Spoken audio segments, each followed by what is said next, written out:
pledge allegiance to the flag of the United States of America and to the republic for which it stands, one nation, under God, indivisible, with liberty and justice for all.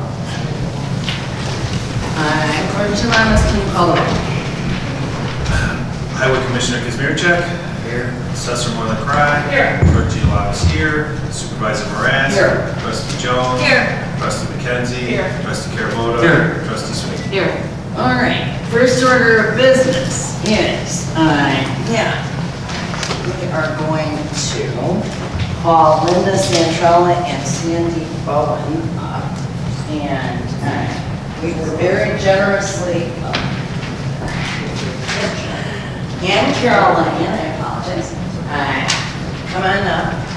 We were very generously gifted with a check from Crop Walk from Our Lady of Ransom Catholic Church for $10,515.65. And I want Linda has a breakdown, which we put it all in the board members' tables, of how much money they've raised since 1992 for us. Here, somewhere. Okay. There'll be about $50 more that comes, the little piddly money that comes in after, so there'll be a little more.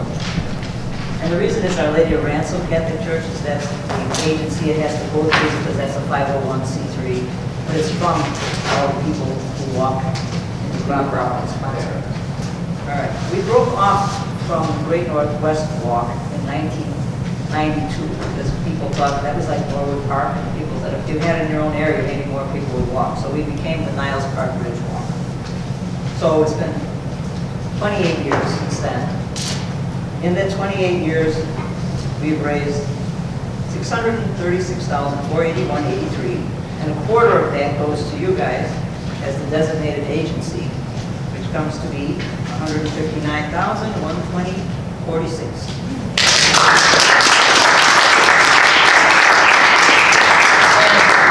Have a ceremonial shot error that unfortunately is not one of those huge things. Actually, I'm going to let you present that to Carol because Carol Langdon is. And Dana, and then I'm going to have the board for the big picture.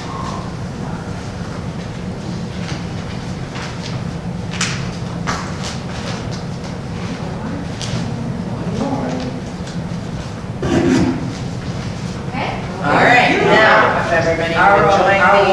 Our walk was, the 2019 walk ranked 22nd in the country. Wow. Out of 800 walks. Wow. Our next walk will be October 18th this year. And if we are confusing working with shirts, because we said 28 years, this was my favorite shirt, the 25-year shirt. And we have the one on that says that crop walks have been going on for 50 years. And I didn't wear mine. That's what you Nor did I. I have one, so I know where I walk. I will. So is that because You guys might want to go down. Oh, yeah, we should go down.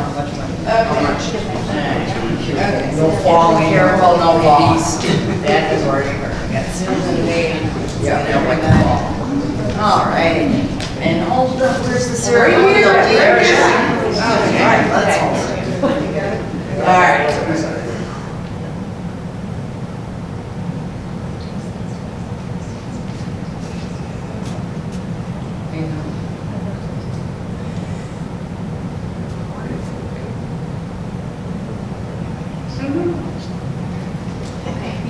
Thank you. Thank you. Thank you very much. Thank you. Thank you. Thank you very much. Thank you.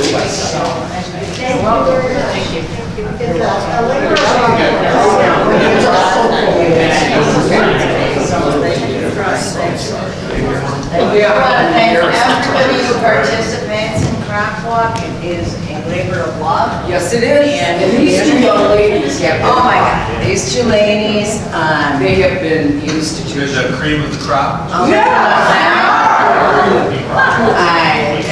you will be my Community Stars nomination. Yeah, no, I mean, I don't know that they've ever had it like think for dessert. No, pizza, sure, like a war. Oh, that is great. Yeah, There later. yeah, exactly. Yeah, she was. 2 years ago. She won 2 or 3 years ago. Or later was it? Yes, you're on the wall. On the wall. She's on the wall. All right, thank you again.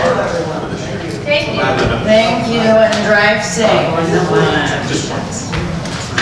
All right, next order of business, I'm going to ask for approval of the minutes of December 16th, 2019, special board meeting. We had held that over to answer a question, which was answered. So if I can have. I make a motion to approve the board minutes for December 16th. Second. Having a motion and a second, any discussion? Hearing none, Clerk Yolamas, can you call? Supervisor Marasco? Yes. Trustee Jones? Yes. Trustee McKenzie? Yes. Trustee Carabota? Yes. Trustee Sweeney? Yes.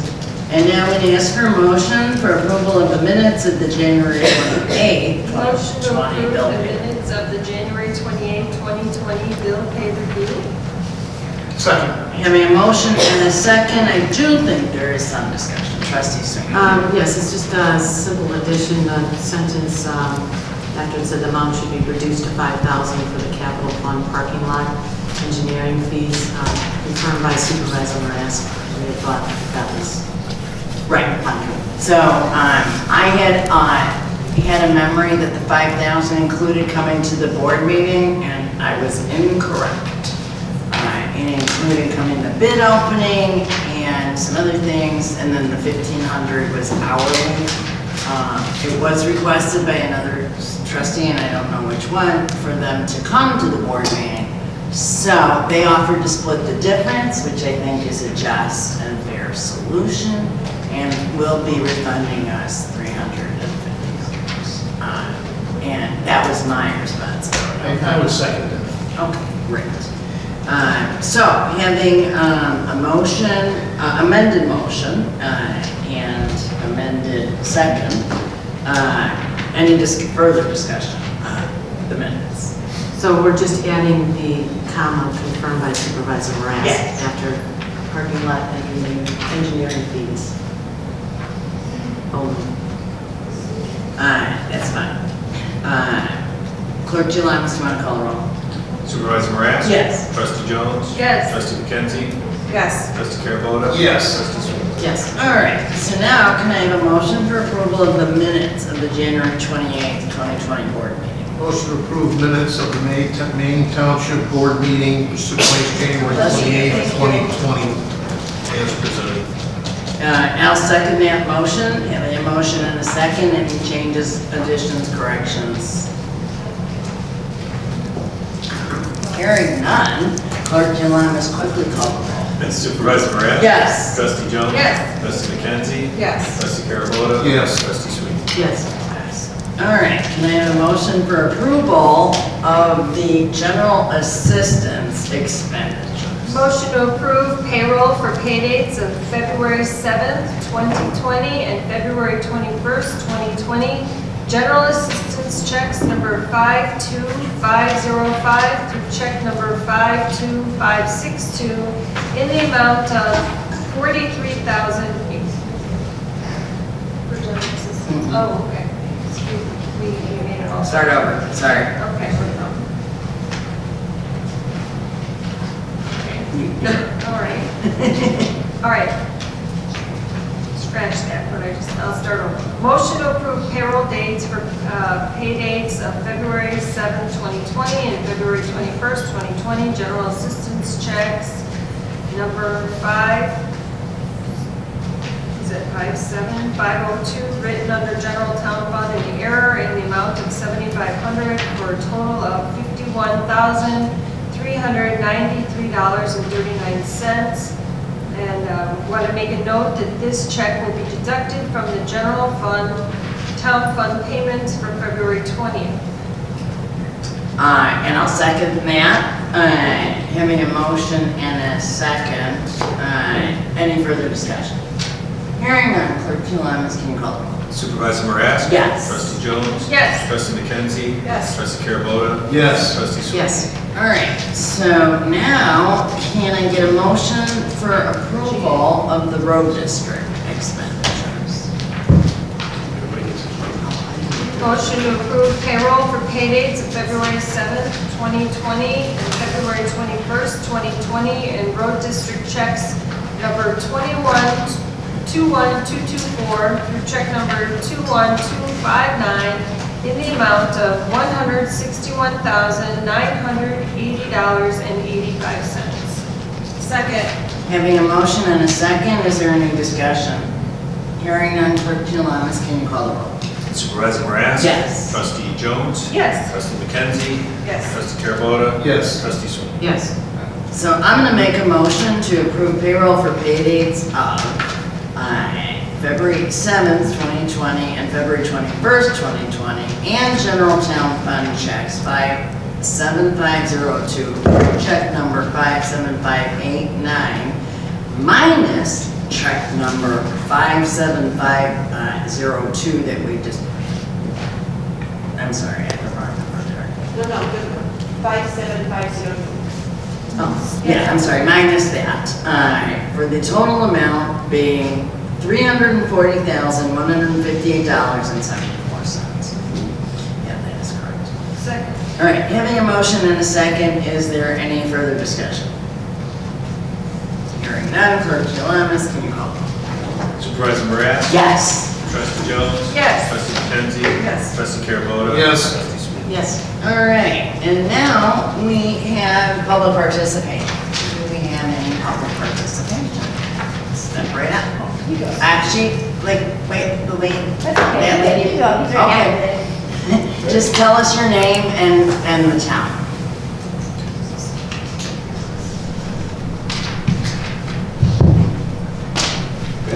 All right. Earl Wilson. I'm from Des Plaines. I've had the opportunity to meet a few of you, those that I haven't met. I was on the Board of Trustees with the library, Des Plaines Public Library. I just completed my second term in December.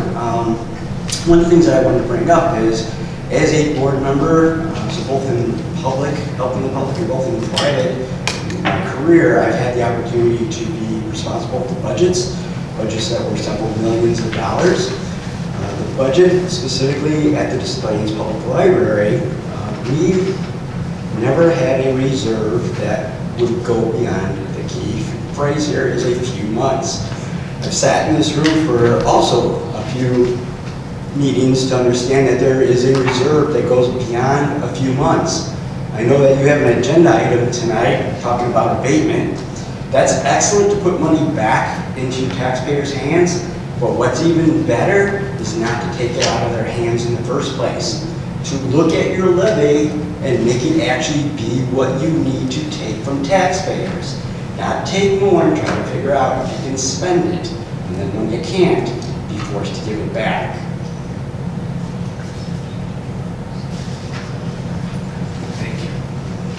Thank you. And the lady of this target.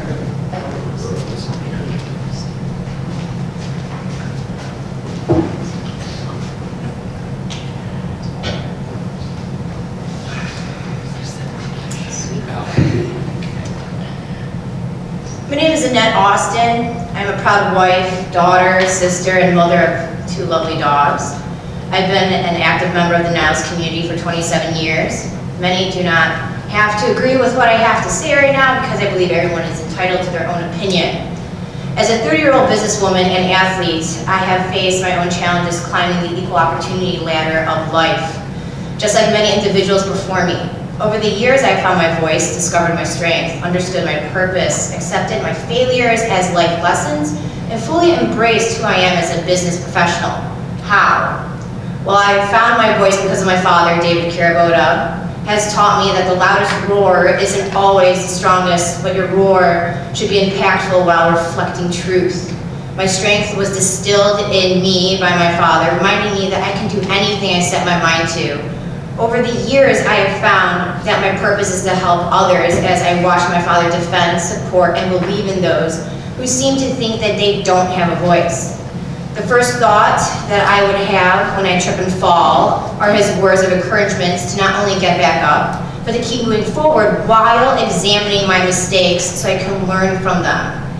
And when life challenges me to forget who I am or challenges my own self-identity, I hear him saying, always be yourself. It's them. Those are the individuals that society needs. These are leaders that put themselves last and everyone first, second, third, and so on without question.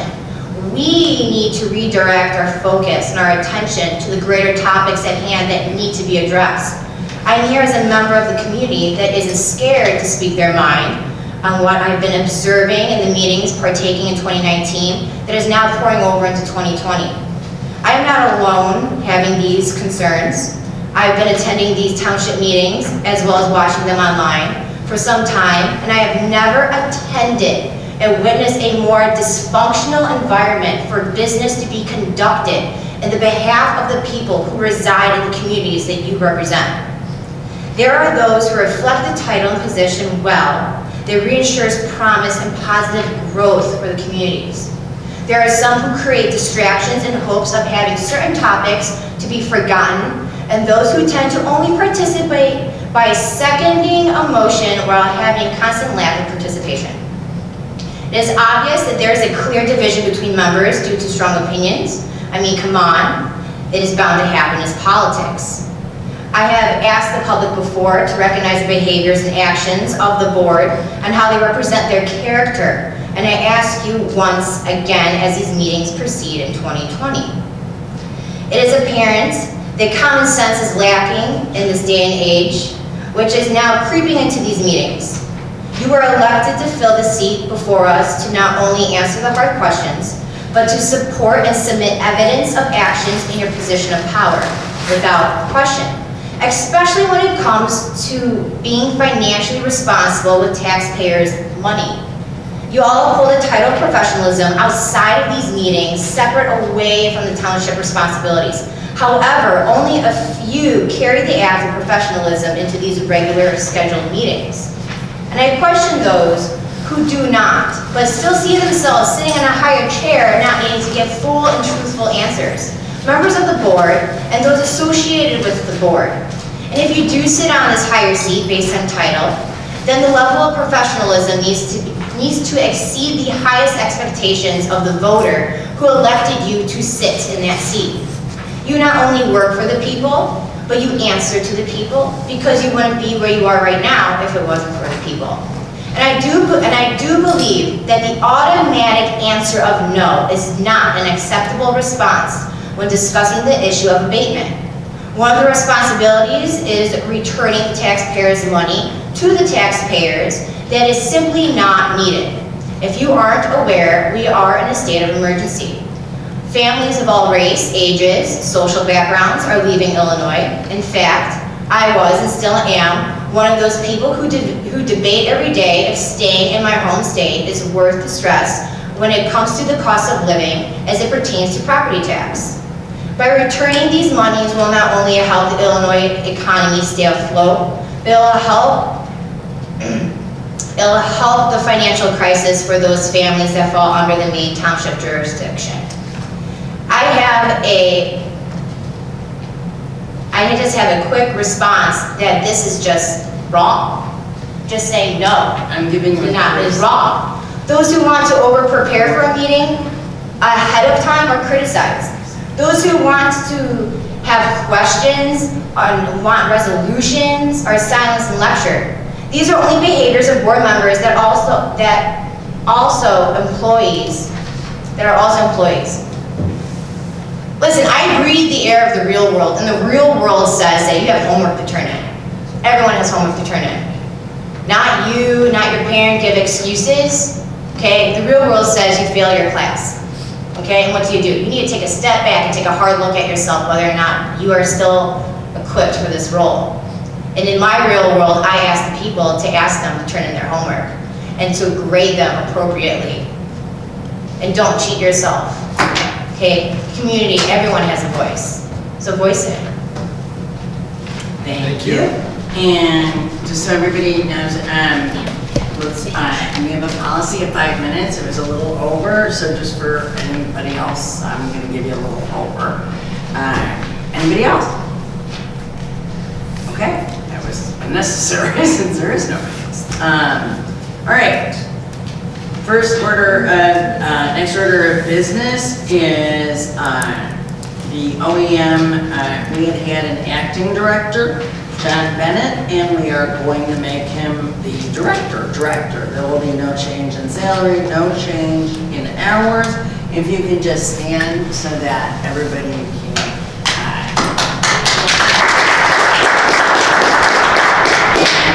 So I would make a motion to have John Bennett as our director, and it's 5 hours a week, and the salary, I totally forgot. It's the same salary he's been making, part-time, no benefits. Second.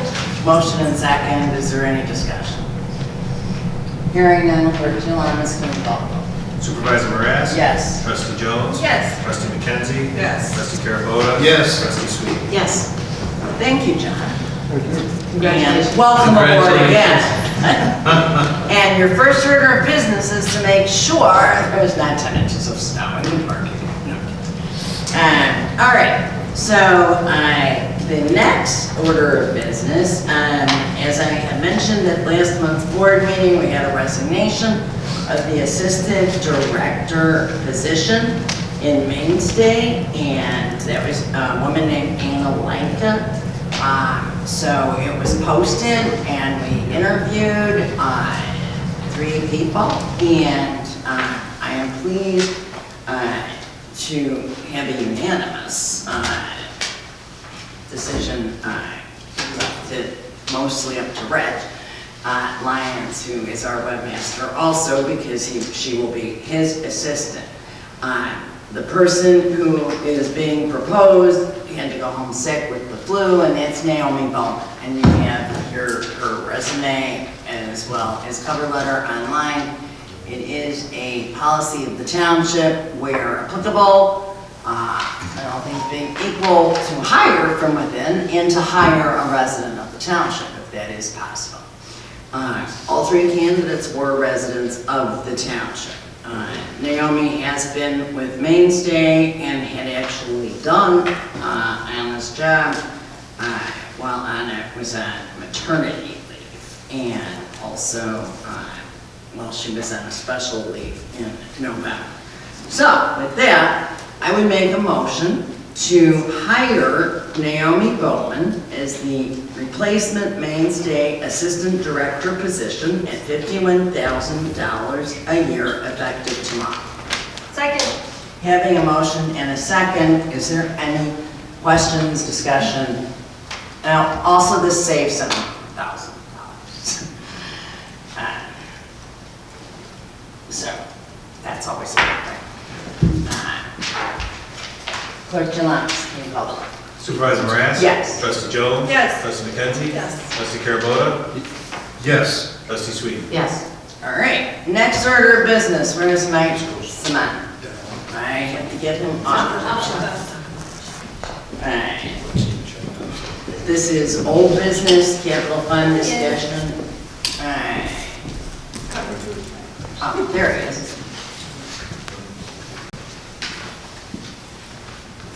He's also adding a topic for discussion. Obviously, it wasn't on the agenda, so we voted on. And with that, Mike? I'm looking, good evening everyone. Good evening. Looking to go ahead and continue with our carpet. Going to go ahead and, for the common areas, so it would be all the walkways, where the clerks are, assessors, and the general assistants as well. So that would be everything in the building except for this boardroom being done. Offices have been completed already as well. So I am recommending Milano Interiors at $15,784. And that's the same company Yes. that did phase 1? Yes. Satisfactory? Yeah, absolutely. Been working with them, yeah. Look. So then phase 3 will be the boardroom because you need to have space. Yeah, as I mentioned in the memo, everything's coming in here and we're just beating this carpet up right now. Okay, so this would come out of the capital fund, for the fiscal year coming. And as we've always promised, we grant. But before we vote on that, he does have one other thing that he wanted to discuss and seek some guidance about. So downstairs in the community room, we've got 2 bathrooms that are backing up. Started yesterday. We had Green Tech Plumbing come out to take a look at it, and unfortunately, when they were trying to go ahead and rot out, they could not get further than, I believe it was about 18 feet. So they took a camera in there and saw that we have a pipe that, a sewer collapse basically. So surrounded by gravel, stone and everything, there's no getting through it.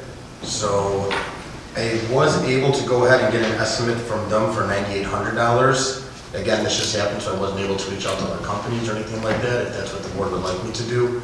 I just switched over to using this company.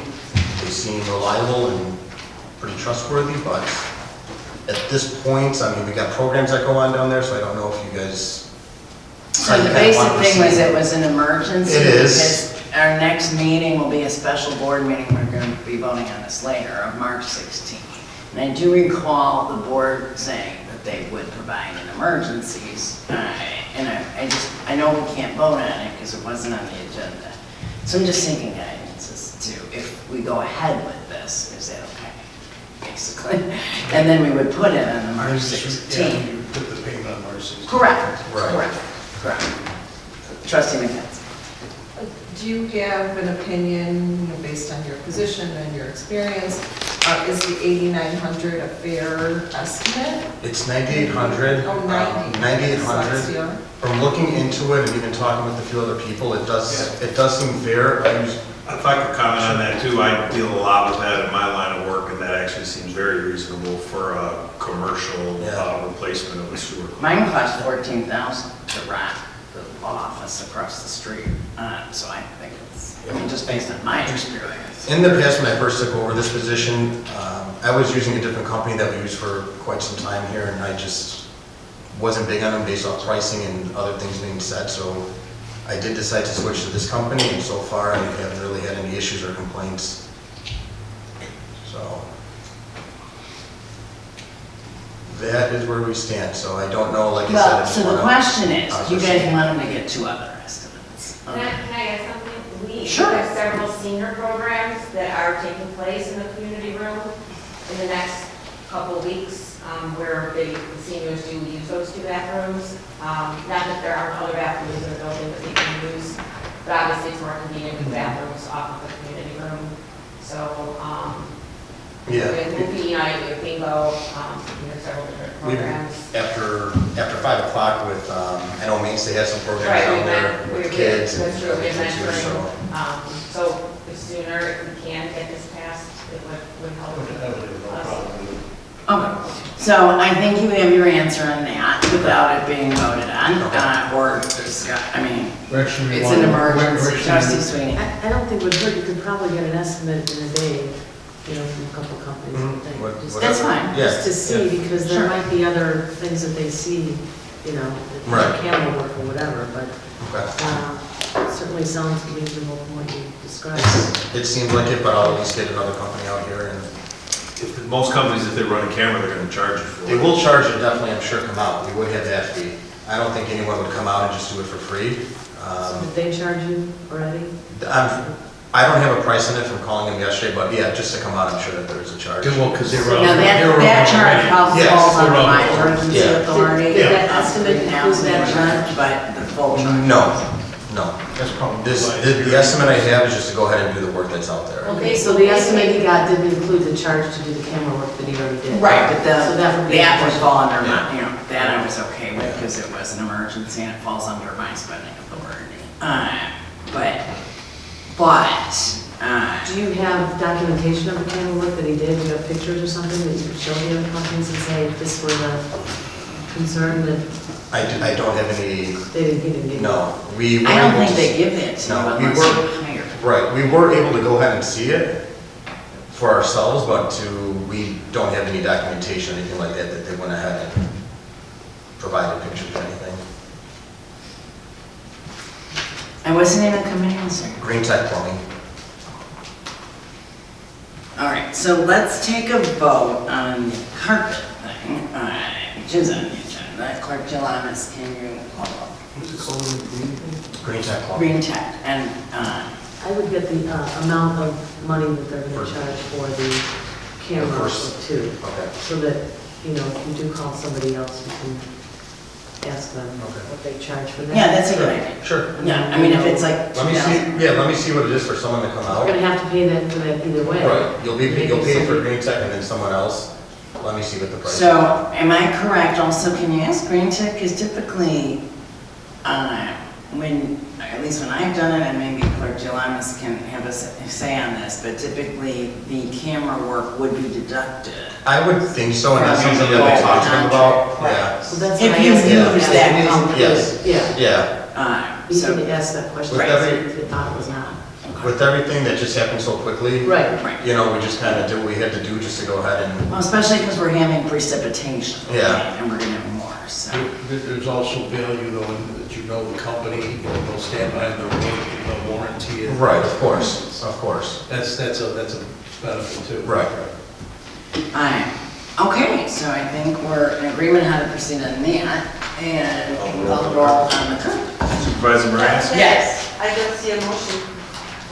Oh, I'm sorry, motion to approve the contract to do the carpet in the common areas with Milano Interior.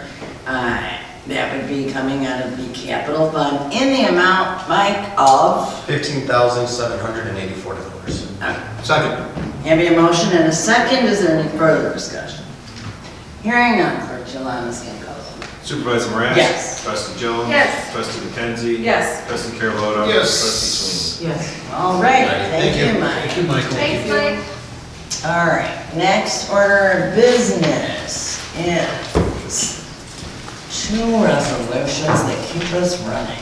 All right, so, ask for a motion for approval of continuing, first let's take it one at a time. Continuing resolution 2020-2, which is to keep the township running until we adopt the budget.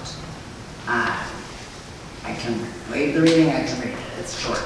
Whereas Maine Township has until the end of the first fiscal quarter in which to adopt a final budget, whereas it is necessary to approve bills and make expenditures of funds within such first quarter prior to the time when the budget is adopted, now therefore be it resolved by the Board of Trustees of Maine Township that until the final budget for the fiscal year 2020-2021 is adopted, the same items appropriated in the 2019-2020 fiscal year's budget shall apply to the present year's expenditures, that the amount of such expenditure shall be limited by the amount of the appropriation for such items in the prior year's budget. Be it further resolved, this action shall be in the nature of a continuing resolution to permit expenditures of funds until the adoption of the final budget.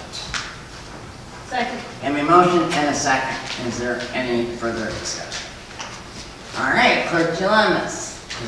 Supervisor Moran? Yes. Trustee Jones? Yes. Trustee McKenzie? Yes. Trustee Carabota? Yes. Trustee Sweeney? And now I'm going to make a motion to approve continuing resolution 2020-RB-1 that literally says the same exact thing, substituting the road district. So, is there a second? Second. Having a motion and a tied second. Clerk, is there any further discussion? Hearing none, Clerk Jalamis, can you call it? Supervisor Moran? Yes. Trustee Jones? Yes. Trustee McKenzie? Yes. Trustee Carabota? Yes. Trustee Sweeney? Yes. Shit. Oh, there it is. You have to sign this. Okay, and next order of business is to set the date for the reading of the supervisor's annual financial statement, which to my memory has got to be a week before the annual summary, right? Well, you don't actually have to, there isn't actually a date for reading, this is the Oh, I don't have to read it anymore? It actually says that, I happen to read this in the perspective, and it says, Although the law states that the statement shall be prepared within 30 days before the annual town meeting, which is 4/14, so it has to be prepared by 3/14. Oh, yeah. So we could do it anytime after. But she says we don't even have to read it. Like, we don't have to have a meeting. It just has to be published. Oh, Oh, That's even better. okay. Because, great. And can you? So can I recommend that we publish it as soon as it's available, so it's got to be... Oh, absolutely. So March 14th, it will be published by March 14th. That's the last date it should be. Well, yeah. If it's ready before, that would be But great. that's all I mean, Chris is preparing it, and so he's got the audit, preliminary audit first, which is February 28th, I believe. First week in March. Yeah, so, I don't think it'll be a problem. So, I guess we don't, going to remove that from the agenda. All right. So I'm officially removing, setting the date for reading of the supervisor's annual financial statement, and it will be posted in compliance with the all applicable laws. Okay, so now we need to set a date for the special board meeting to approve the annual town meeting agenda. And I'm proposing March 16th. This date has to be after March 1st because March 1st is the last date that 15 or more petitioners can file something to be put on the annual town meeting agenda. And it's got to be 14 days prior to the annual town meeting, and it has to be published. So, March 16th fills all the bill, and everybody was available. I show that we have a special meeting already set for that day? Well, yeah, but we didn't officially set it. Oh, okay. So that's what I'm doing. Oh, okay. You actually... I asked you guys. Can you go We leave did it? it. Right, we, No. what? No, we might. Oh, yeah, can we do that at 6:30? This literally will take like... I can. Awesome, because we would have two items, like this and the Yeah, other right. item we just did, the pipe. So it's at what time? 6:30 6:30? on March 16th? All right, excellent. Clerk Jalamas, can you take the roll? I'll make a motion to set the date to have a special board meeting to approve the annual town meeting agenda and any other items that get put on the agenda. To be at 6:30 on March 16th of 2020. Second. Have a motion and a second. Is there any further discussion? Could you repeat what you said the agenda was again? I couldn't- Right now, the agenda is just setting the annual town meeting agenda plus the pipe deal that we just did. Okay, So those two. any leftover that's tabled tonight will probably be on there. Okay.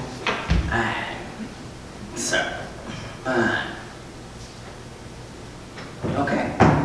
Clerk Jalamas, can you call the roll? Supervisor Moran? Yes. Trustee Jones? Yes. Trustee McKenzie? Yes. Trustee Carabota? Yes. Trustee Sweet? Yes. Okay, and obviously, you'll get board packets and with the same, following the same Laura? policies we always do. Laura? Yes. Can I ask that the discussion of the Cook County Treasurer discrepancy? Get moved to that day? No, move current, we had Oh, sure, some sure, okay, input I got you. earlier about why that is. Right, no, I got you.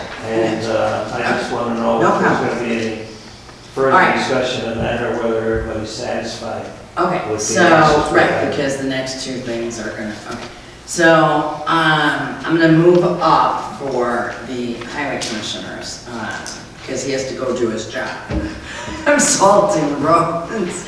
The discussion only of the Cook County Treasurer discrepancy that was requested by Trustee Sweeney and I believe Trustee Carabona, and maybe Trustee McKenzie, I can't remember, regarding the tax request versus the actual revenue for road and bridge. It was answered by our attorney talking to the clerk's office. I believe Trustee Sweeney got the same answer, and then Trustee Highway Commissioner Kazmerchak talked to the board members to explain that half of the tax required to be levied pursuant to section 6501 of the Highway Code on the property line within a municipality in the streets and alleys under the care of the municipality shall be paid over to the treasurer of that municipality. So in other words, we only get half. Did I get that right?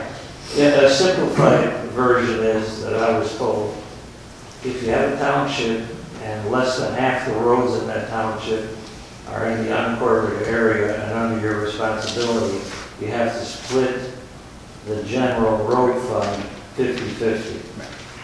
So it's everything other than the permanent road fund? Not the permanent. Tax, not the general, permanent, not the everything equipment, other, not right, social we'll take those security. things out, it's just the general road fund.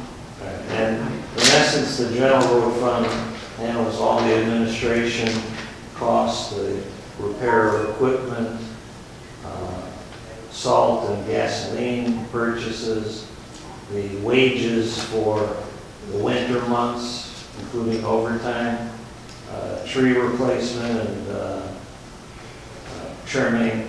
A lot of the physical labor aspects are in the general road fund, as well as your normal office functions like postage and office supplies and salary for the administrator. So, that's the understanding. I was aware of that. I've been told that in the past, even as a trustee, but it came up last month. This is what at least 3 different avenues came to the same conclusion and the same result. So I guess what Highway Commissioner is asking is, do you guys have any other questions? Trustee?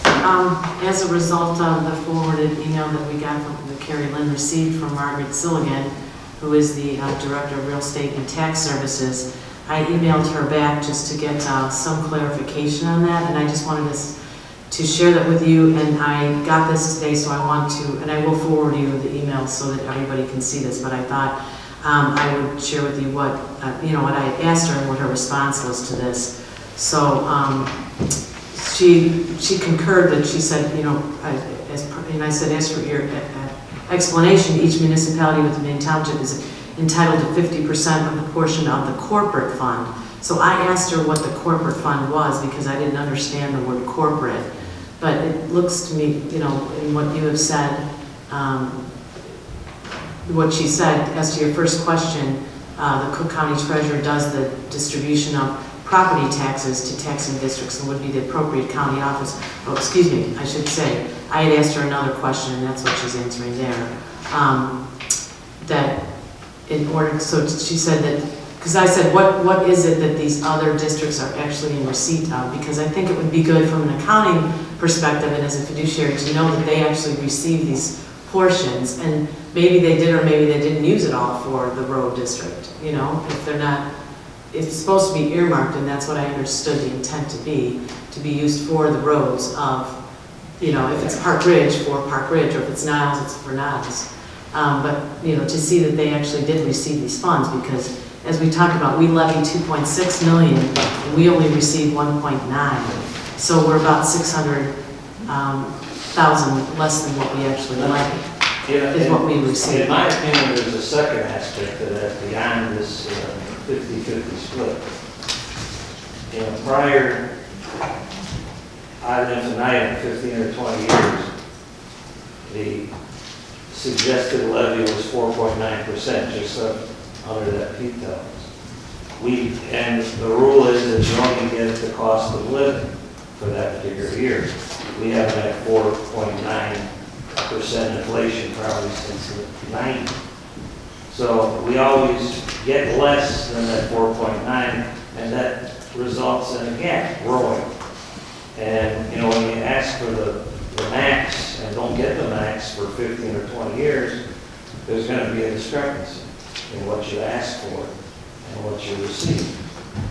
So I guess what I would say is, one of the things that she's saying here is that the Cook County Treasurer does the distribution of property tax collections to taxing districts and would be the appropriate office to contact regarding the distribution receipts.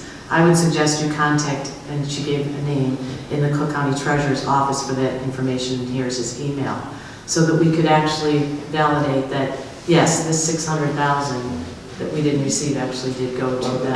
There's another aspect to it too, because to my recollection, the public works departments in any of these villages or towns don't have a separate tax levy. The village or the town has a tax. So it may go in their coffers, but, you know, is it truly earmarked for roads and repair? That's another question. And we can't dictate to the municipality. The other thing, just to let you know, Chris Gillette also called, and the Cook County clerk referenced him to the Cook County treasurer, who referenced him right back to the Cook County clerk. So, yeah, I think the answer is going to be Margaret Gilliland's answer. I don't know whether further action can be taken. I mean, I don't think we have any say so. What I didn't get time to do, and I wanted to do, was take the 7 funds that are in the road levy and take out the permanent road fund and the IMRF tax and the things that are not appropriate, figure out what that amount is, and see that 50% of the remaining amount then is what we're reduced by, to see if that's actually accurate. That was what I wanted to do as a next step, because I think we should actually validate that that's what's happened. Because to me, levying for next year and subsequent years, we ought to know what we're calculating so we know what to levy. You know, I mean, we put trust in you, and that was great. You know, we had a levy, but, you know, it felt like a shot in the dark. Like, we're levying 2.6 to get 1.9. How do we know that that's accurate? You know, so I think if we look at all those funds and what we actually spent, you know, we should actually reconcile it and make sure that, yes, in fact, that 600,000 was right. Because well, we come up with the line items, we're not anticipating all that money. We know what we need for that particular fund, and even if municipalities are taking half of it, you know, we're still working under the constraints of receiving half. Right. So if we can just reconcile what the other. Well, Trustee Sweeney, you're welcome to do that. Okay. I don't think that we have the authority to we're willing to do it, because he has provided, as has the treasurer, I'm sorry, clerk, and the lawyer, an answer. I don't know how it would. You don't think the county's giving the municipalities the right amount? And we don't have any control over the municipality. I mean, all we know is what we got ours reduced by right now, right? We know we requested 2.6. They gave us 95% of that. Right. That's what the tax extension through the clerk's office allowed. And then what we actually received in distributions and receipts was 1.9. So I'm going to take a look at what, you know, the amounts are outside of, they pertain to what they call the corporate fund, which is really the road fund, and it's not the permanent, and it's not the IMRF and the taxes and social security. So yeah, I think it's two-pronged. It's what we're talking about, 50-50 split in the municipalities for the general road fund, but it's also getting the lesser amount. Like left tax levy was 0 for road basic last time, but zero increase, right? So levy the same amount. You know, the reason that we're asking for so much is because year after year after year, we ask for 4.9, and that's the figure that they're going to use in terms of all the paperwork and all the budgetary documents for the tax levy. But, you know, if we're only getting 4.9 increase. If we're only getting the rate of inflation, and you're asking for the max, there's a gap. So that in and of itself is going to produce an inaccurate amount for the number of tax dollars received in property tax. Because you ask for, you know, and I'm not talking now because we're not asking for 4.9%, but we have in the past, and that was always suggested at the Springfield conference. Ask for the max and get what you can. That was essentially one of the rules for tax levy. Whether that's the best way to proceed is questionable. But I think that's another factor. I think there's two factors. There's the split with the general road fund, 50/50 with municipalities, and there's also this thing that was done for over a decade in terms of asking for the absolute max in terms of a property tax increase without, and then actually getting far less. If you're gonna, if you can reconcile that or figure it out. Yeah, maybe if you want to set up a meeting with the Cook County Tax Extension Department, they can go through like their whole breakout of what they give to the different bodies. Because otherwise, I think what you'd have to do is like FOIA the individual municipalities and try to find their collections. Well, she suggested that, the treasurer would actually be able to validate this person's name, Andrew Jadico, at the treasurer's office would help, so. And if they're We can doing, start from there and if just. they're doing it correctly, if they're taking the correct amount, that's what the concern is, rather than just leaving it up to them and saying, well, gee whiz, that's the manna from heaven, so that's what we're gonna go with. When the taxing people that are taxed, our real estate taxpayers, come to us and say, where's the difference? We want to be able to not only say the reason for the difference, but to say we confirm that the amount that's being withheld from our township and not given to Wally is the correct amount, because we want them to go to Wally, is what we want to do with that letter. I think what Wally was saying is, so we can't, because it's a two-pronged analysis. It isn't just the. I don't think they suggested that in the emails I read, but I mean, I Well, consider it. that wasn't the And I don't think that comes into the dollars. So, may I say something? Trustee, So if you meet with the treasurer and you discover, in your opinion, that they're not giving us 50/50 split, what do you think the remedy would be? Well, I'm not suggesting that they're not necessarily, but I think it just behooves us as fiduciaries when it comes time to the levy and setting it, and Wally actually does that, but, it helps us to know and understand, okay, we're gonna look at the road fund. For example, the road fund for 2018 that I have here in front of me was just that piece of the road district was 1.2 million. So it sounds like that's the amount that they split, 600,000, which would be, we'd get 300, they'd get 300. Well, why is it then that what we levied, we got reduced by 600,000? Well, that's the other part I mentioned, the gap. Asking for more for 10 or 15 years and getting far less. Okay, well, I will put it on myself to look into some of this a little bit further. Let's say Discuss it. it's 2005, and my predecessor asked for 4.9% tax levy, and inflation was 1.2%. We didn't get 4.9, we got 1.2%. But on paper, it looks like we're getting the higher number, or we're asking for the higher number, or we're getting far less than. I think that's a major factor why the numbers don't jive, that we're asking for so much that actually it's taxes never really collected. That gap for that year, let's say 4.9 versus 1.2, they're only allow you 1.2. So, the balance isn't collected from the taxpayers. This other business, what you're talking about, well, that's a legitimate question about how the general road funds are equitably divided. For the So I don't know if anybody understands what I'm saying. Oh, no, I get it, but for the 2.6 million issue, that happened on our watch, on our current board's watch. At 2.6, you weren't asking for 4.9, you asked for the percentage was. Yeah, but. Right? Right, but. What was the percentage? I don't think it was like. Well, this past year was 0. Right, so if it's flat, then so I'm looking at that particular issue. So I think it behooves us to verify that they are doing it correctly. If it turns out they're not, and we're entitled to more money, and I'm sure working with Carrie Lynn, we can come up with resolutions as to how to handle it.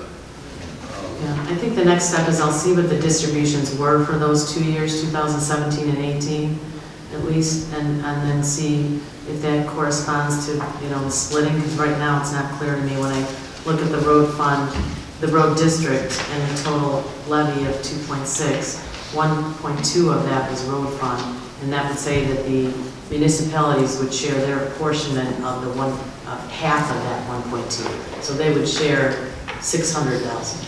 We would get the other 600,000. So we would only get 600,000, reduced, which I guess is not far off Right. from what we. Correct. So more than likely is correct. So maybe Just that's, to verify. gives an explanation. I think it's the first time I feel more comfortable knowing that we have an explanation, because I think when it comes to the December levy, it just was very, just didn't understand how we could be that far off, so. And the information provided was very helpful too. Yeah, Appreciate well, it. thank you. But you do realize that tax levy is affected by item tonight and all the other years prior.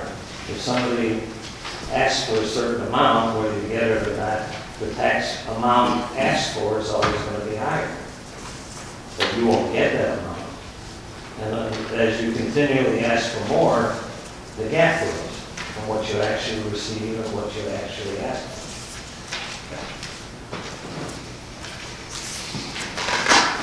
I think that's a major contributing factor too. All right. Thank you all. Thank you, Wally. And now make sure to salt the parking lot.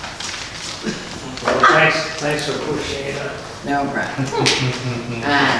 All right, next item on the agenda is that under section Illinois 5 ILCS 430/70-5, there has been a change in the law which requires amendments to ordinance 2017-5. Which are some amendments of the establishing a policy to prohibit sexual harassment. And so on your desk is the latest version, which actually just combined the training portion of it with employees in one whereas and elected officials in another whereas. And then Exhibit A are the changes, the corresponding changes to the sexual harassment policy, which are redlined under section H. This law stipulates that within 6 months after the effective date of the Amendatory Act of the 101st General Assembly, each governmental unit that is not subject to the jurisdiction of a state or local inspector general shall adopt an ordinance for resolution amending its sexual harassment policy to provide for a mechanism for reporting and independent review of allegations of sexual harassment made against an elected official of the governmental unit by another elected official of a governmental unit. And then the training portion is section B of 5 ILCS 430/70-5. Within 3 months after the effective date of this amendatory act of the 93rd General Assembly, the Attorney General shall develop model ordinance and resolutions for the purposes of this article. The Attorney General shall advise governmental entities on their contents and adoption. The Attorney General is making a model training. They haven't done it yet. That does not absolve us of our requirement to amend our ordinance to coincide with the law. So I'm going to make a motion to pass ordinance number 2017-5, an ordinance adopting a policy for handling complaints of sexual harassment made by one elected official against another, and mandating annual sexual harassment prevention training for all township employees and elected officials. Second. Now, having a motion and a second, I want to point out that this training is going to be developed by the Attorney General's office. And they will either have it online or provide at their cost, not our cost, for the employees for them to come up here. For the elected officials, it's anticipated it will be on. The other change is that any allegation is section H. Allegations of sexual harassment between elected officials shall be reported to the Maine Township Ethics Committee. That was an independently appointed commission that I appointed, the board approved. That is comprised of people that are not on the board. However, they will then be required, upon receipt of an allegation, they shall appoint a qualified independent attorney or consultant to review and investigate all allegations set forth in the complaint. Those are the changes. Having a motion and a second. Is there further discussion, questions? Hearing that? Yes. Oh, I'm sorry. Oh, go ahead. As you had mentioned, the Attorney General was to develop model ordinances and resolutions for the purpose of this amendment. And it also says that they shall advise governmental entities on their contents and adoption. And without having said that, having done so, how do we know, I would think that this would be an interim resolution to proceed an actual adoption of a permanent one until they give us what their model ordinances are and resolutions. And That's for the training. They're adopting a model, they're adopting a training. No, I'm not referring to the training. No. I'm referring to actually the statute that I pulled up. I had asked Carrie Lynn for the Yeah, statute. I understand. And So I think she I- emailed you back, and I'll defer to Carrie Lynn. Yeah, can I finish though? I just want to read this. So 5 ALCS 430/70-5, the section B, there's A, B, and C, says within 3 months after the effective date of this amendatory act. So it's not referring to the training, it's saying the amendatory act, which is what we're talking about. But the amendatory act Which is the included the amendatory training. act of the 93rd General Assembly. The Attorney General shall develop model ordinances and resolutions for the purpose of this article. The Attorney General shall advise government entities on their contents and adoption. So I think the shall is not like, maybe, but they're mandated to do this by law, just as we're mandated to do something by law within 6 months. But it seems that, they haven't done so, as I emailed Carrie Lynn back, and I don't know if you emailed the Attorney General's office or Carrie Lynn, if you can comment, because clearly you said they have not done that yet. No, they haven't adopted rules in the policies, and that's pretty standard for their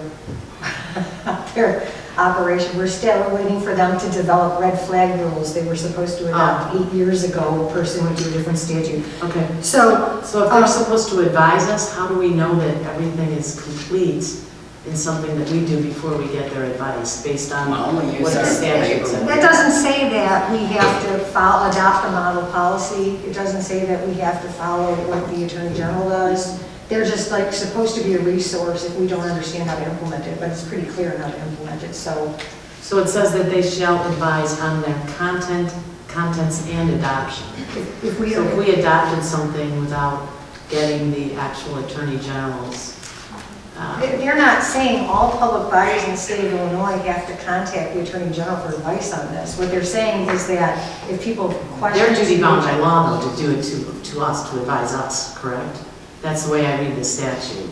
If we have questions, we can contact them and they can advise us. We are not required to go to them for advice if we don't need it. No, I'm saying it's, according to the statute, the Attorney General shall advise governmental entities. That's their duty, they have to. If they need it. If we go to them, On the contents yes, they and have adoption. Yeah, if we go to them, they have to give us advice. They are not required to advise 6,000 public bodies in the state of Illinois how to adopt this. They're supposed to come up with these model rules and distribute them. Now, I know that usually what happens, because the Attorney General's office is not on the ball with doing things that they're required to do in a timely fashion, usually kind of the councils of governments, like TOI or IML or the IAPD, they develop model policies and distribute them. So for our 200 governmental clients, we've developed a model policy, and that's what we've kind of prepared. But then everybody else has their own sexual harassment policies already in place. So the state isn't requiring everybody to totally rewrite all of their policies to follow what the state might think. They're just going to say, hey, these are the ingredients that you need to have. But we've identified them from the statute, and then we also looked at the ordinance that you had on hand, and we've kind of merged what was missing into that. And it's only the two little parts to cover elected official and elected official harassment. And training. Yeah, and the training. Could there also be, because I noticed in Part A that the individual can report an allegation of sexual harassment, including options for making a confidential report. The Inspector General and the Department of Human Rights weren't mentioned in the H addition to the sexual harassment policy that we have. It only says that it shall be reported to the Ethics Committee. Why would we not? It's for people that don't have, so the new law, and I'll let you. Yeah, they're talking about, this applies to all governmental entities. So Right. if you're a state actor and a state official, you go to the Inspector General, because that's who you would report to misconduct to on a state basis. I actually contacted the Speaker's office who passed this and talked to a staff attorney there. So, because I would prefer having and/or executive inspector general, but I was advised by both our lawyer and their lawyer that those things are sort of mutually exclusive. They don't have jurisdiction, and they won't take. The Office of the Executive Inspector General is for governments that don't adopt a policy, and we have adopted a policy. So, Des Plaines did this last month. So when it says there's including options, if the individual can report and they're given an option, are you saying then that what is in section I here, they don't have the option? If, let's say they wanted to go directly to the Department of Human Rights, you're saying that... Oh, yeah, but that's a different... Okay, so... that's not what is it reference. The Department of Human Rights isn't going to take initial complaints of harassment from public bodies and then investigate them. They're trying to create a statute on how this is going to be reported anywhere, and if it's going to be at a local level, if it's going to be a state level. They're trying to encompass all of the governments in Illinois in saying this. So if you don't want it to go to the Ethics Committee, if in Maine Township you want to create some other local process that's removed from the political control, that's an outside confidential reporting, you can do that. You can come up with options. So normally we want to provide options when there's a harassment complaint, because like let's say that the ordinance provides you have to go to the supervisor. Well, what if the supervisor is the one doing harassment? You need an option, like an option. So let's see here. We provided the ethics committee because that way it's not one official or another official. And they have to appoint an independent, an outside person. Entity. So we can establish further on down the road rules for what you're saying, like what the ethics committee has to send it to, and see if the Office of the Executive Legislative Inspector General will take it. I don't think they will, based on my phone calls, or develop an IG. I mean, we can give guidance to the ethics committee for how to do it, but we are behind in adopting a law in this amendment. And if the Attorney General's office does ever come up with a model policy or recommendations, we would know that and we would report on that and we could compare it to see if they've come up with something better. Right, we haven't tweaked the whole lot. It's literally just... We just included what we needed to comply with what we were supposed to do by 2 weeks ago. Yeah. Right. So I don't think it's so much as an interim as something that can be adjusted, like we said when we passed it. I don't know if you recall, we were forced to pass the initial thing I think within 2 weeks. We were told in December of 2017 that we had to pass it by January 15th of 2018, I think, might be a year earlier. But in any event, they didn't give any guidance at that time. And every unit of local government had to pass something. So, and we had to hand down at that time. And we passed something with the idea that, I believe, it was mentioned by almost every trustee that this would, of course, be subject to future amendments as required by law. So that's all that's happening. So, yeah, I don't know if you want to say Yeah, something. I just want to make sure we made it clear, I just want to make sure we're doing it right. There's that provision that says that within 3 months after the effective date of this, and it calls it the Amendatory Act. We're not talking about the original act, that was passed in 2017. This... No, they're talking about, I'm sorry, August of 2019. Hold on, the original act was passed in November of 2017 that we based our sexual harassment policy on. As a matter of fact, it was passed effective November 16 of 2017. Right before Christmas of 2017 is when we passed our sexual harassment ordinance based on that. Right. Now we have Public Act 101-221, which says, hey, look, you need to amend it. Okay, and that was effective August 9th of 2019. Right. In there it says, so that within 3 months after the effective date of this amendatory act, okay, of the 93rd General Assembly, the Attorney General shall develop model ordinances and resolutions. Okay, we're proposing here a change to the ordinance. Those give us model ordinances and resolutions for the purpose of this article. It doesn't say for the purpose of training or whatever. We're surmising that and we can't do that. No. As a, just if I can, as a township, we're statutory, strictly statutory.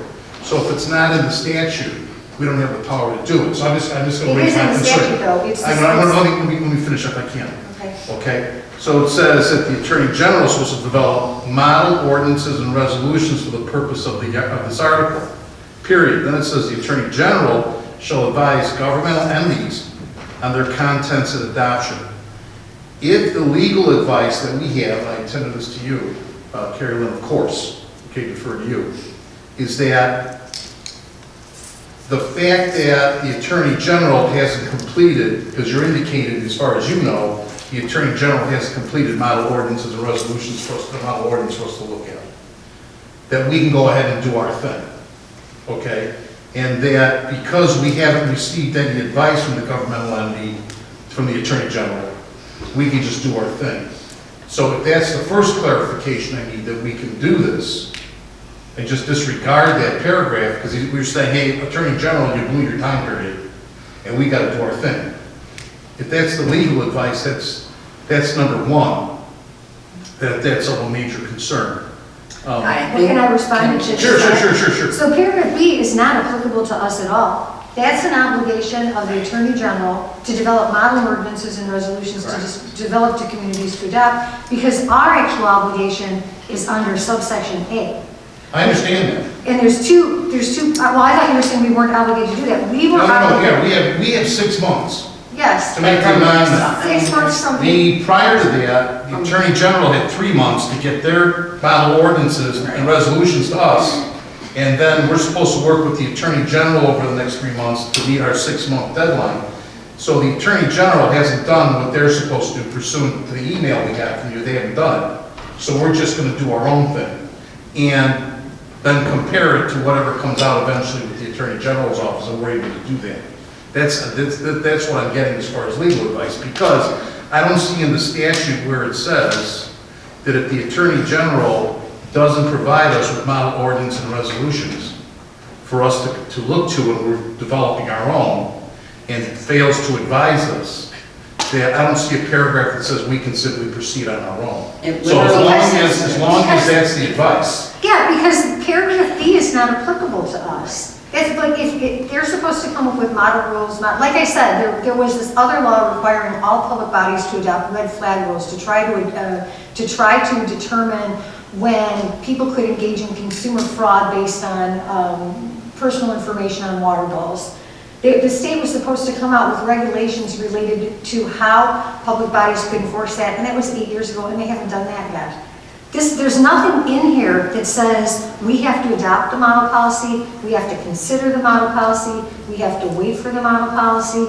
Our obligation, and what I'm concerned about the township complying for, are the two obligations that are in subsection A. Within 6 months after the effective date of this act, each governmental entity, other than community college, blah, blah, blah, shall adopt an ordinance or resolution that regulates, and then it specifies that, and all the different things it has to have in it. And then at the bottom, within 6 months after the effective date of this amendatory act of the 101st General Assembly, each governmental unit that is not subject to the jurisdiction of a state or local inspector general shall adopt an ordinance or resolution. It doesn't say any model promulgated by the Attorney General's office mandating it's. So as long as we can do that, I mean, as long as that's what my huge concern is. We're required to do it. Because it seems to me like it suggests to me, looking at black letter, that it's our obligation to reach out to the Attorney General's office and say, look, are we doing this right? Have you prepared anything? Have you done anything? Where are we at? Before we just do our own thing, okay? And the 6 month time period's passed anyway. Well, But that's why I think we have an argument, we're being diligent. I mean, if we can do it, if it's legal and it's fine, we're not gonna have a problem. Not only is That's it great, legal, it's okay. required. No, it's not, I'm saying that there are two requirements. I think the 6 month, the 6 month requirement also requires of us to look to the Attorney General's model ordinances and resolutions, and to look to the Attorney General for advice as a governmental entity on the contents and adoption of the resolution and ordinances. That's our obligation. If the Attorney General's backed up and didn't complete it, that we can't just go ahead and do what we believe is appropriate. That was my concern. But if we can't, we can't. Well, not only can we must. Yeah, because, I mean, there's nothing in here, like I said, requiring us to wait until they act. And just like their obligations to create other policies, when they don't do that, that doesn't absolve us of Do we determine that they haven't done anything? Yes. Yeah, there's nothing, they haven't, no, and that's actually not surprising. You're welcome to confirm that. Yeah, no, I don't think, when I look at Toya, I don't think Toya's got anything up either. No, they don't. yeah. But as long as that was what my huge concern was, because it seems like Ours they're is very delegating to similar to the this Attorney one. General to make sure that things are done a certain way in uniform and all that. But if we can do it, we can do it. I mean, Why because would it's, Toya not have it when it's beyond the 6 months? I'm just curious, I was surprised, I looked for it and I'm like, this is the original sexual harassment. Yeah, I don't know why. But here's the other thing, I think, just back to the Attorney General thing, the thing that I think we're not considering is that the Attorney General is the attorney for the state. This is amending the law for the state. So all of these different state agencies also need to come into compliance. So I took this to mean they are going to come up with model ordinances to be implemented by their departments of the state. You know what I mean? Not to impose. It's not like they're going to know how to amend Maine Township sexual harassment policy to appropriately put this in here. and plus, as you well know, we wrestle with this statutory language, which is not always the best by the time they pass it and sign it, because they say the Attorney General shall advise government entities. It doesn't say state, it doesn't say, but they just put in their governmental entities. So I mean, that's, confusing as well, or, so because it says, hey, look, the Attorney General has the control, is kind of the head of all this, and is to advise governmental agencies and come up with model ordinances and resolutions that those governmental entities, under the statute, have to look to. It doesn't say state. They should put down state governmental entities. It doesn't say that. So because it's silent, we are a governmental entity. So that's why it just really strongly concerns me, and that's why I just want to make sure that it's clear that I'm that we're able to do it in any event, and because we're saying, look, we had 6 months, we got to take off on our own Attorney General because you haven't done what you were supposed to do in 3. Well, every local government is doing that, so. And I don't, what everybody else No, does, but that's my really point not my is, concern. if you read the actual. Yeah, because public my act, name's going out. Right. The actual public act is to give local governments the ability to make their rules for an independent, the 2 changes, an independent investigation You're and arguing, training. you're arguing legislative intent. I'm discussing the actual language of the statute. The language of the statute So as long as we can. says it. Within 6 months after the effective date of this act, which was August 19th, each governmental unit not subject to the jurisdiction of a state or local IG, which we are not, shall adapt an ordinance or resolution amending its sex harassment policy to provide for a mechanism for reporting and independent review of allegations of sex harassment of elected official Yeah, children. my concern, you just have to look at the statute as a whole. You can't go by. I'm relying on our That's why, lawyer's as long as advice. I rely on Carrie Lynn. Yeah, that's what that's what I had drafted, so. The other comment that I would just make is it doesn't say the Attorney General may advise, like they might. They are mandated. So is there like an objection? Well, it's just, they will come out with something. They have to, by Well, law. they may, They don't- but they don't have to our notify. duty is not absolved by what they do or not do. Our duty to follow the law. Well, they shall versus may, they Well, shall but we don't advise on have to- adoption. Doesn't that mean they're gonna advise on the adoption? If we call them and we have questions, they have obligations to answer them. Right. They don't have to contact all, 4,500 Yeah, but- public bodies in the state to tell them how to amend their policies or the way to do it. Because the interpretation could be that we have to look to their model resolution ordinances before we do our own. No, If that's not the interpretation, and if they didn't do it, let's say their time period's passed, we have to reach out to them and say, look, what have you done? And here's our proposal. Does this fly? We don't have to do that. They just have to advise, it doesn't mean we have to do what they say. Correct. Is what that says. Okay, and then, as long as that's clear. And we have the authority to do it, which I think was your first. Right. Because. As she said, not just the authority, We don't have- we really need to do it, to bring us in compliance. Trustee Smith. Why would we have a consultant review the allegations instead of an attorney? It doesn't say attorney, it says attorney or consultant to Right. review and. Why do we have the word consultant in I'm there? sorry. I'm just wondering why we would, if the Yeah, ethics that's the committee language chose a that- consultant instead of an attorney. It doesn't, why does it need to be an attorney? So that's rules that we. I feel more comfortable with an attorney, That's but. rules that we can make. Right. For the ethics commission down the line. We have to pass. Attorney or consultant, I think consultant, is a term of art. Okay, I don't. but we could pass this, let's strike the word consultant and pass it, you have an attorney that's versed in the area. It could be a law firm, it could be an attorney. Yeah. So I would say let's It could be a consultant. judge. That's, I think, where the consultant part. Well, we could strike the word consultant, still pass. Well, but, okay, so, that makes it more narrow. right. It reduces. I don't know what a consultant is in I think consulting. consulting was meant to Well, encompass, what?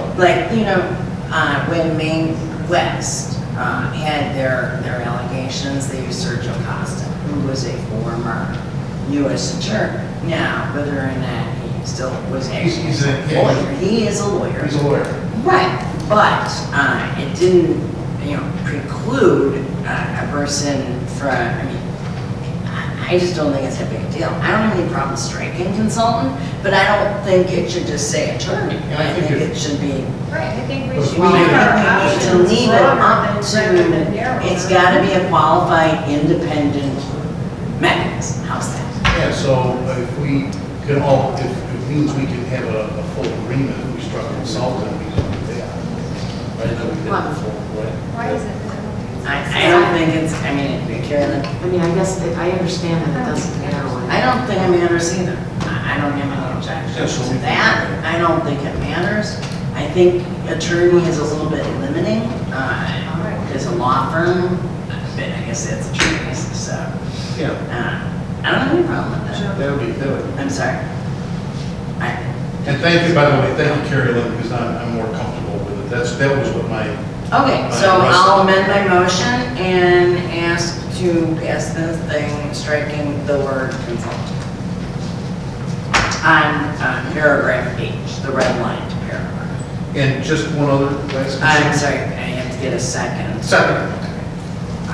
The other last concern I have is that this document which we received today, I did get the previous one, but not this one.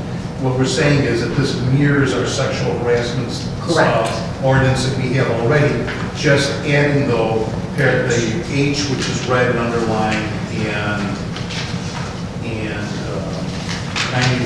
91.6 change. Correct. That is correct. Annual sexual harassment prevention and training. Correct. Those are absolutely correct. So. And severability is not, because it says 91 in red, so what is, can you explain that? Yeah. Severability is already in there, right? Yeah, we just had to renumber that because we added a new 9. Oh, I gotcha, okay. So it's going to be 9.17, okay. All right. Clerk Jalamis. Supervisor Morass? Yes. Trustee Joe? Yes. Trustee McKenzie? Yes. Trustee Carabota? Yes. Trustee Sweet? Yes. Okay. Now, next order of business is ordinance number 2020-1. And I'll make a motion to pass ordinance abating a portion of the tax heretofore levied December 2019 for township and general assistance purposes of Maine Township, Cook County, Illinois, as reflected in Trustee Sweeney's amended numbers. So that would be to abate $2 million in town fund and extend $1,586,149. I will abate all of general assistance, so there will be 0 tax extended on that. And so the total amount abated would be $2,413,644. With the remainder of the tax to be extended, $1,586,149. And I would make that motion. Having a motion and a second, is there any discussion? Wow. I'm very happy. Very good.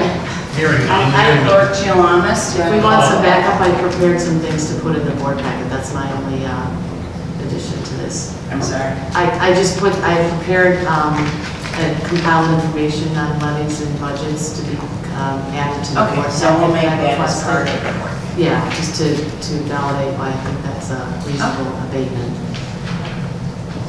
Do I have a second? Second. Oh, you seconded. She seconded. Okay, so Clerk Jalamis, want to follow up? Supervisor Morass? Yes. Trustee Joe? Yes. Trustee McKenzie? Yes. Trustee Carabota? Yes. Trustee Sweet? Yes.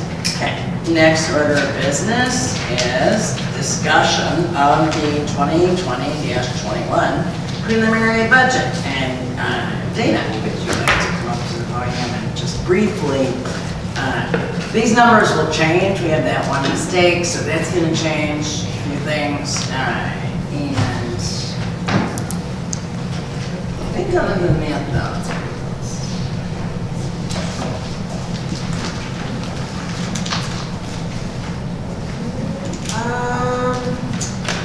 So I just wanted to point out maybe a couple bottom line numbers. I don't think you want to go line item by line item, but let me know if you have questions or concerns. So I'm just going to point out a couple things here. So I would say, let's bring your attention, if you can, to the bottom of page, let's start with well, probably page 1, I guess we can say. If you want to look at the total of all of the expenditures in town fund from all of the departments. So if you look at, obviously you see I have 3 columns. This is similar to what I did last year, and I know this is what the board recommended, and I think this is a good format to look at. So obviously the right column is... Thank you. Yeah, oh, of course, and I think it looks good on, paper to kind of see, you can compare. The 2021 budget obviously is what we're recommending. I do just want to state strongly that the middle column, the actuals and projections, and the reason I am putting projections is because we don't have all the invoices and bills in. Obviously, we're still in February, we're still in our fiscal year, so those numbers will change. But when I produce this document, these are the numbers that we had. Chris and I did try to kind of do a little bit of a guesstimate of what might still come in through the end of the month, but still, every year is a little bit different. Does it vary much from what the income statement actually shows, what 1 month left? Well, again, we did try to, what we did is we looked at last February. So Chris and I met, we looked at last February, and then with 1 month to go. Obviously some like utility bills, some of those are the exact same every month. So no, that was easy to add in. And then last February, we saw, maybe certain things just coming out in February. So we were able to kind of add those in, but again, there's emergencies. For instance, now I know we're taking this out of capital fund, but the pipes, broke and we have to get that fixed. But there are things that happen that I just can't account for until the end of the fiscal year occurs. So the middle line, yeah, will absolutely change, but it does give you an idea of, for the most part, where we are at, give or take a little bit in either direction, okay? And then obviously the left column, the 1920 budget, that is the budget that was passed last year. Those numbers are very accurate. That was actually what was signed. So those numbers are... So where does it reflect like in the town fund? So to go is like another $366,000 in the income statement that we have. Do you expect to spend that rest of that? The budget was $4,171,000. Well, you know what? Let me just kind of finish around. Okay. So what I just want to point out is if you look at the bottom of what we're looking for expenditures for the budget that we're suggesting, is 4.3 million. So for the 4,309,345, which is the same as last year. So we're looking about the exact same. It does appear that it's more than actuals, however, it's not. And why I want to say that is because the number in administration includes capital fund. So that 2124174 in administration includes the $250,000.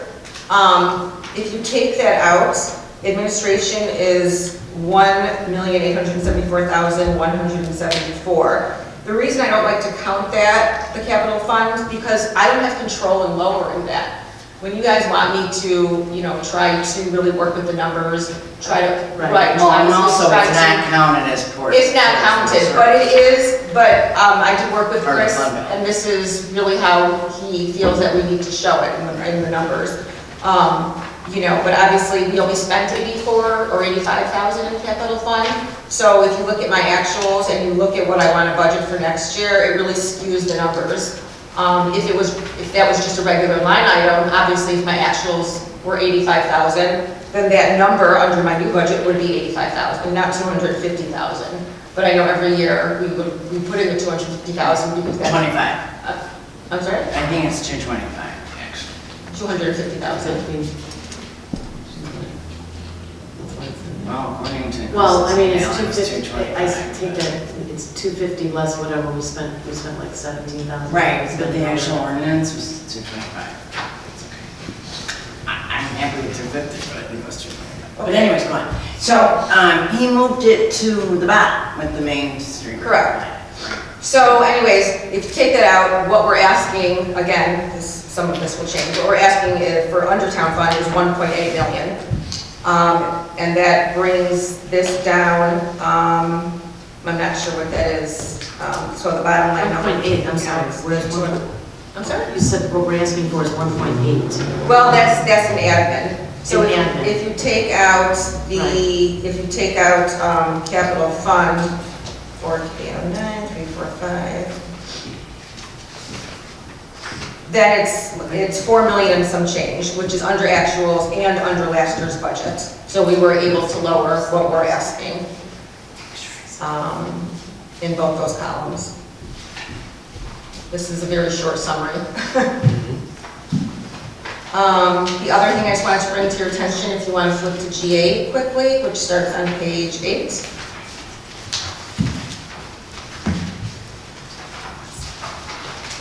The total bottom line number actually is an increase in 19,000. The reason for that, we really couldn't go down that. That is really under the home relief portion, and that's because our GA clients increased, and we don't turn away GA clients. We just had an increase in people needing help this year, and if you look at our numbers, you'll see, for instance, on page 9, which is where the home relief section is. For instance, even under shelter and rent, this year, our actuals was 77,000, but our budget was 64,000. Client utilities was 11,000. Our budget was only 7,000. So our actuals was way higher than what we budgeted. So we had more clients to serve, and again, we don't turn away anybody. So the GA budget was slightly higher, again, due to a client increase. So the overall budget, which is on page 10, if you add up town fund and GA, which is our two funds, is $4,987,623. Again, town fund is exactly the same as last year. GA is 19,000 more because of an increase in GA clients. So the whole budget is 19,000 more than budget 1920. This is a very early preliminary budget, as requested. Again, probably to change. Well, it's got to change. It's got to change. 7,500 being added on to GA I'm sorry? expenditures. Sorry. No, I was saying it has to change because 7,500 has to be added on to GA expenditures and taken off of town. I mean, it changes a few. Right. The mainstream program fees. Mm-hmm. So that's not paid by the taxpayer, that's why it's separated out. Do you want to explain it or want me to explain it? Yeah. So the mainstay, like, the taxpayer does not pay for a member to go on a program. The individual member pays. So that item, the reason it's asterisked and out of the, we try to separate it so it makes sense, it has to be there. But it's not a taxpayer funded thing. So, in other words, all the taxpayers don't pay for, the people 55 and over to go on trips. The people who want to go on trips pay to go on trips. So that's what that line is. I'm just curious why just that one, because there's a lot of revenues that come in besides. Yeah, but that one is the only one that is paid for, not by the taxpayers. There is no other one. So, for example, there is no other line item. In other words, Marie will book, say, a trip. Right. And she'll pay, I'm saying, $500 for a speaker, and then she'll charge the mainstreamers a fee, and they pay the money, and we replenish the kitty, $500, and that makes up the, for the speaker's fee, and it's a wash. So we need to list it in the budget because Right. we need to. Oh, right, we have to show it on It has to paper. be in and out. It's in and out money, but we have to show We it. used to net it, so you didn't see it, and Chris said that was wrong. Right. So now you see it, it's just not, we want to be clear, that the taxpayers Yeah, are because not on the hook for it. it's emphasized, that really, as we talked about Yeah. before, my concern was We we need did. to emphasize that. Right. It's not the taxpayers paying for it. Right. Exactly. I don't want every taxpayer to think they're footing the bill. Right. Right, they're not. A senior, because that's not. Very good fair. change. Right. Very good change. Yeah, and the same, so that really is the only line item like that. I want to make one other quick comment that I just remembered. So we were able to lower town fund with an increase in IMRF. IMRF went from 10 point, I don't have to be Sarah, it was 10 point something, and it went up to 13.6. So obviously we don't have control over that. That's the state. Denise gets that from the state. So you'll see that if you look at the IMRF line item that went up, that's just a calculation we figure out. And of course, we always do put in for a small health insurance increase, because you know that does go up every year. So with those two line items going up, we were still able to lower the other line items and still come in with a lower budget. Yeah. No, actually, Danny did a really good job. Thank you. There's two typos on page 1 for participants. So, for when we redo this. No, Carolyn pointed it out. It's all her fault. What is it, in our profession, Laura, when it goes wrong, blame the lawyer, right? Right, of course you blame the lawyer. No, Dana did like 17 budgets. Excellent. Like, really, that's good. It really laid out very well. Thank you. Yeah. And so I do think, given these numbers, at least in my opinion, that we could potentially adopt a budget much earlier. Well, I shouldn't say much. I think we typically do it in May, and I think we could do it at the March. That's huge. That's a very good. See, get more on the fiscal year. I really would like to do that. Because it sort of messes up everything and to operate under the continuing resolution and then needs to add back. So by the end of March, I talked to Denise. I mean, I really have to talk to Chris because his fiance was in the hospital. So that's why he couldn't be here. But anyway, so things that come in February, you have to get added back. I mean, they may come in March, but by the end of March, we should have that.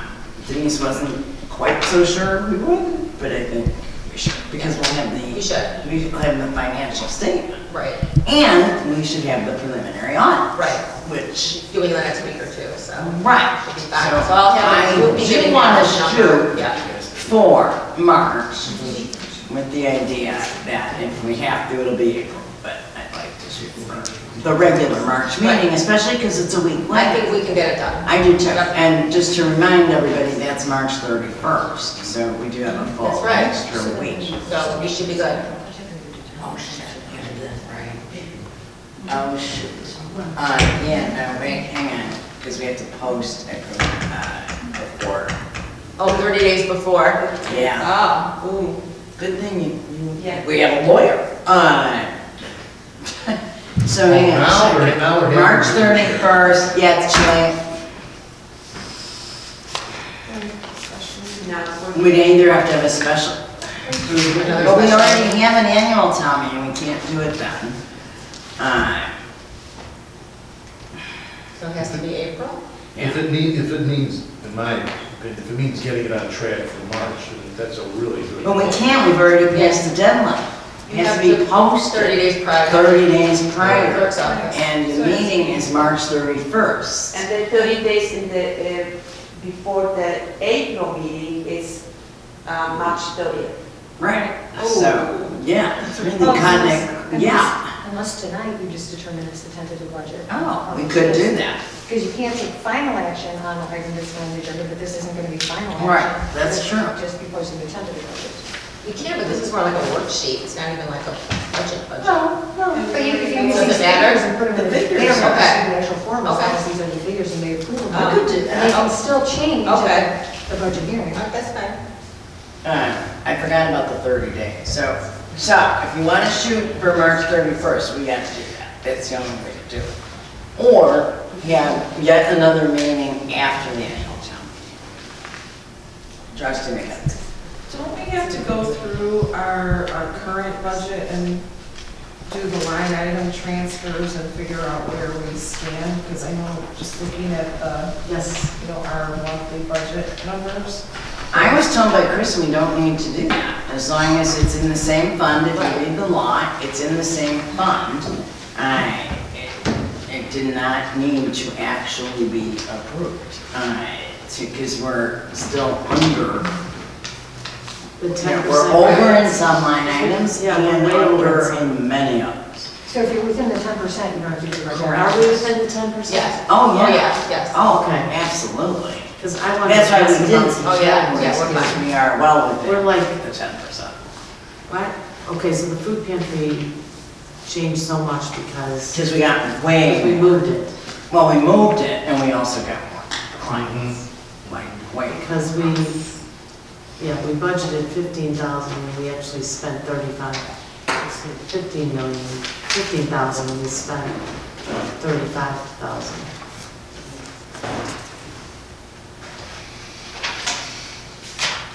In expenses. Well, you have half the year being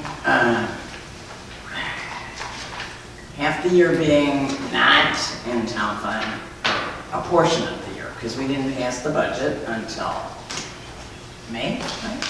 Last year. So it wasn't actually moved officially, I think, till June or July. And so Chris had to do like half the year with it moved and half the year with it not moved. Does that make sense? So some of it will be a GA expense, the earlier parts. And then when we moved it, then it's a town fund expense. But it's not even an expense because the donations have far exceeded the expense. My huge selfish interest is to try to get this done for March, so. Well, so I if know, you want to that's do what- that, we can that's what- absolutely post this We can post budget. this and, file it for town. Yeah, do we actually, since I know it's not on the agenda to vote on that, do we need a vote on that? Or can we just post it? Well, if there's a consensus that this is good enough to be the tentative budget to make available for public inspection, then, I mean, we can direct you to do that. And then I'm certainly good with it, I mean, in the interest of getting this passed March 31st, because we would have our budget hearing, correct, on March 31st. Well, there's no 30 days. Oh. But it's about the newspaper. I have to post it in this journal, it's Wednesday, and I can do it March 4th. Right. And there's no 30 days Right. till 31st of March, so, Yeah, it's gonna have to be the April meeting. And it's, I mean, we might as well. because tomorrow is Wednesday, it's too late. Yeah, I don't know. We're so close, so I close. know. Wait, she has a comment. So it doesn't have to be published, it just has to be made available for public inspection 30 days In the before clerk's adoption. office. Then we have to give notice of the public hearing on it. Because this is just a 5 days tentative. before. Yeah, This isn't the, Right, right, so but it should be published 30 days before, right? posted. Not published in paper. Okay. It has to be made available for public inspection, so if you It's post gotta be it. online and. Yeah. Online, in your office, and available here. So when it has to be published, that we have it. This is what we usually do. Well, I'm not a fan of what we usually do. I know, but 30 days before we publish that we will have a hearings. Well, the 30 hearing, days. absolutely, so that's the only part that's a problem. Yeah, we have to publish the notice of hearing. We Right, don't have to so- publish the tentative budget. Right, because the notice of hearing, I think she's saying, is 30 days in advance, Okay, so when, which we passed, First, haven't we? no, it's the 25th of February, if it's March Oh. 31st, if we get it to the paper tomorrow, the There notice is is. no paper. No, the paper is Paper tomorrow, they will not Because accept it. we have to publish it in the It regular has- paper. It has to be Monday to send to the paper. So in other words, it goes in the trouble. So it takes So- 6 days to get it to the paper? No, they only come out once a week. Oh, and that's the only publication you have? That's the normal publication that we use, so I didn't think we could switch. Yeah, Yes, we as long could. as it's a paper that's generally published here.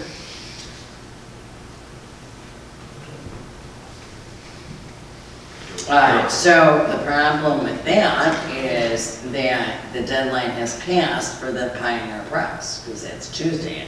You don't have the Herald or the Trib or, I mean, The Trib is the Pioneer Press, which the deadline is Tuesday at noon, or a Thursday paper.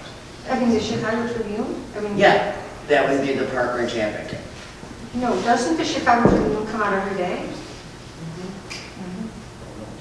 Karen is suggesting that we publish it in the Chicago Tribune because it comes out every day. Or some other, I mean, there have to be other newspapers. The Daily that are- Herald, the Daily Herald comes out more than, Yeah, I mean, there have to be Oh, other I papers was that in the are. Daily Herald. Daily Herald's a daily publication. Yeah, yeah, could be the Daily Herald. I don't know when theirs is required. In the name. The daily, that's right. Right, I understand, but, So if we got something to them tomorrow, I mean, presumably within. right, so 30 days prior to, If 31st would be March 1st. would be March 1st. Oh, Visha, we still could do the journal. The journal comes out March, I mean, it comes out. No, the journal comes I'm out looking at only it. Wednesdays. Only Wednesdays. This is why we always use it, this is why I'm saying, but I can check out the paper, but The Daily Herald. Daily Herald. Check on the Daily Herald. So why Yeah. don't we, Park Ridge Advocate. no, the Advocate is the Tribune, so, right? So, no, we might as well just do the Tribune, because we're late, we're past the deadline for the Advocate. You know how they require a Tuesday, like, for a Thursday. if I can publish anything this week, then we can do it. That'd be great. What day is this? Tonight is Tuesday, so we've missed the Advocate for this week. And journal. And we've missed the journal for this week. So that's really the Daily Herald Yeah. is, For Friday. yeah, is the Can I ask a last. budget question? Sure. So just taking mainstreamers as a, for example, one category, which is on page 7 of the proposed budget. And then looking at our income statement for mainstreamers. The budget amount on here was itemized as $304,000 for the year, and we spent $382,000 thus far. So we're all over. We didn't spend it. It's not tax dollars. Right. We didn't spend it. She added way more programs and. And they paid for it. And They paid for They it. paid for it. It's not our money. Right. Okay, so what was the budget not 304 or was it 304? It was 304. Okay, so when it's reflected here, in the budget item for 2020. It says, but that was a mistake, so it should say 317, right? Is that what it says? On the income statement, it says 304, you're saying that's the correct number? No, whatever Dana has in this last final thing was the correct one, because Chris changed the numbers from the, so I don't know, I can't remember the 304. Right, the actual budget that you have is correct. Yeah, But it's 480? Chris made some changes at the last minute right. from the income statements that you have. Okay. so this Right, is- so don't look at those Excel sheets. Right. Rather It's look a at what is 218 memo. It's a Because I went through all these, Right, I right. line but- item, No, I understand that, but you have to understand, bills are constantly being trickled in. So when I worked on this, which was just several days Okay. ago, more bills and invoices came in, and as they came in, I added them to these numbers. I got you. From when I worked on those. For actual which- spending, Exactly, from which I worked on those a week and a half ago. You know what I'm Okay. saying? As more money was spent. But I'm asking about, not about any expenses right now, I'm asking about the budget number. Okay. It's 304. And you're asking, Here, the budget number that's reflected in 2019-20 is 480,000. Way off. wait, you're talking about revenues or expenditures? I don't know. What are you asking me? I'm sorry. The budget. Expenditure. The budget that we spend for Main Page Street five. For 1920? was, Page This is- 5 of 8 of the general town fund monthly budgets. This thing. the Okay. income statement. It shows 304,000, that's our budget for the year.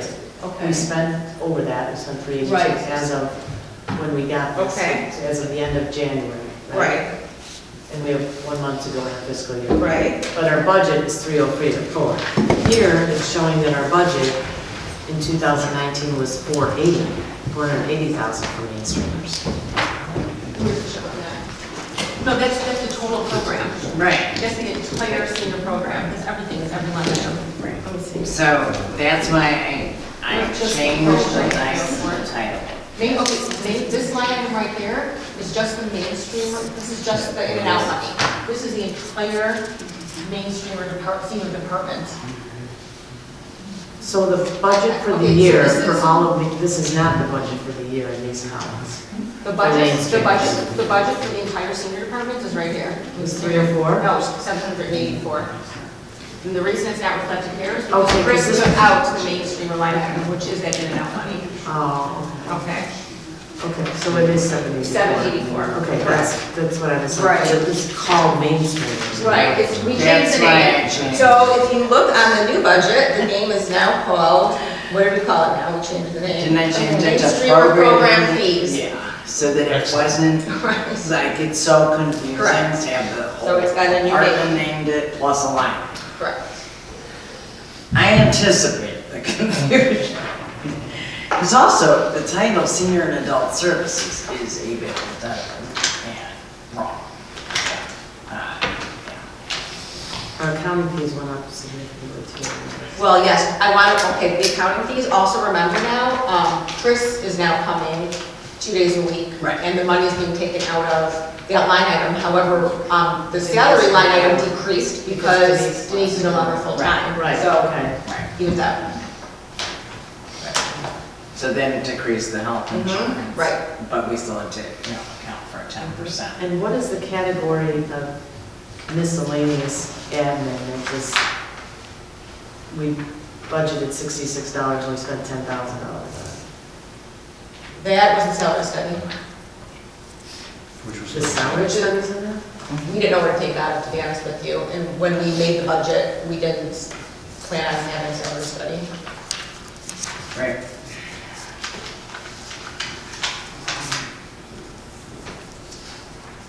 So Bijou, will you contact the Daily Herald? I think that is our Yes, place. if we can do it. Yeah, if we can do For it. Friday, Yeah. yes, Right. but can I ask, so this is about the budget hearing, so that will be the 31st Correct. of March, right? Right. Is it 7 o'clock like usually, and do we do highway department 7:15? Do we have to do it, or we usually, this is what we do, right? Yeah. Right. Right. Yeah, I mean, I don't have any problem with 6:30, if that requires. But 6:30 we have the bill pay, so maybe they can pay between 7 and 7:15 budget hearing for the town fund, and 7 o'clock and 7:15 for the those district. Yeah, So let me just ask you something, do your budget hearings usually take 15 minutes apiece? they literally take 0 minutes. Because then what we Nobody has to say anything. usually do then is we have, what I would say is publish one for 7 and one for like 7:05 and say, or immediately after the 7 o'clock one. And then I would also post for the township board meeting to start right away after that, so you don't have a 7:30. gap. Yeah. So maybe for the sake of bill pay, we just shorten bill pay to 7:15, and then post for 7:15 and 7:20. No, she's saying 7 and 7:15. And then they'll reduce bill pay to half an hour, Yeah. unless From we just, 6:30 to 7. Do it last year. Bill Yeah. pay. We So I would did it say- last year, right, but actually it was much longer. Yeah, It's I won't- 15 minutes. So if it's longer than 15 minutes, that's But okay. that wasn't different. But what the problem is if you schedule one for 7 and one for 7:15 and one for 7:30 and they're all 5 minutes, you can't move up a meeting. Right. You can delay a start, just can't move it up. So we sit here looking at each other. Right. So that's why she's saying, But we just to have them published, that it will follow immediately. And but if we could have 45 minutes for bill pay, and then that extra 15 minutes split it up for the. But there is two. But there's two. Two budgets, right, it takes 5 minutes And each. revenue work. Yeah, it's just 10 minutes. Last year it did it took 1 Oh, hour. but then, that was a That was a big. different was- circumstance. And the other So issue, don't go by that. because the meeting on the 31st is a special meeting anyway, you can decide what. No, the 16th is the special meeting. 31st is we move to the regular meeting. Right, so it's a special meeting. No, it's the regular meeting.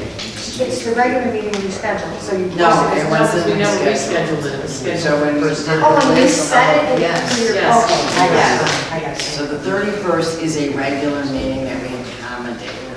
Okay. Okay, so for the 7th and 7:05. Can we do 7:15? Because Let's do 7:15 and 7. Fine with me, I just, you know. we never finished bill pay by 7. But isn't Denise, aren't you guys still getting sent the ledgers and everything ahead of time? Yeah, but we got this. But you're getting them, The right? voucher thing. Separate. Well, right, but you're getting the vouchers, you're getting the ledgers. The other way, if we leave it at 7, We're not we'll getting the be, vouchers. Yeah, remember we made the category, we made that you guys wanted a table, and I thought that was great. Well, we have a description.